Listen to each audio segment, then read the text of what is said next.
যতটা সম্ভব আমি তোমাকে ঘৃণা করি। মিথিলাকে তাহসান।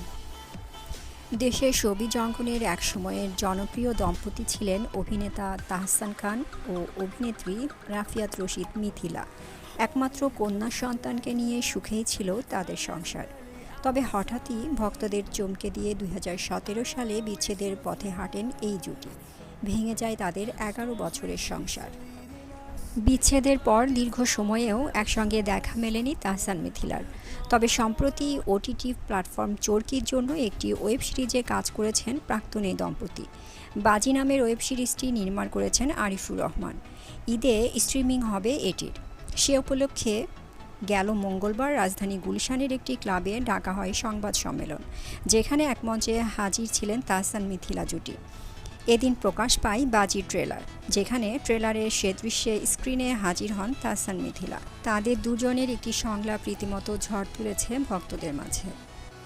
ট্রেলারে দেখা যায় একদম শেষ দৃশ্যে মিথিলার সামনে দাঁড়িয়ে আছেন তাহসান। এ সময় অভিনেত্রীকে উদ্দেশ্য করে অভিনেতা বলেন, as much as I hate you. বাংলায় যার অর্থ দাঁড়ায়, যতটা সম্ভব আমি তোমাকে ঘৃণা করি।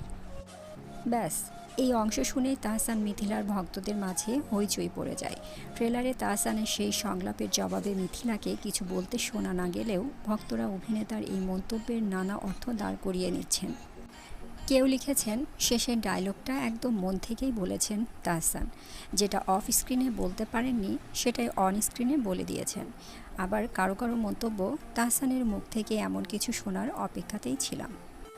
যদিও কোন দৃশ্যপটে মিথিলাকে এই কথা বলেছেন তাহসান, সেটা ট্রেলার স্পষ্ট হয়নি। সেই উত্তর খুঁজতে দেখতে হবে বাজি ওয়েব সিরিজ। ওটিটি প্ল্যাটফর্মে অভিষেক ঘটছে তাহসানের। এই সিরিজে তাকে একজন ক্রিকেটারের চরিত্রে দেখা যাবে।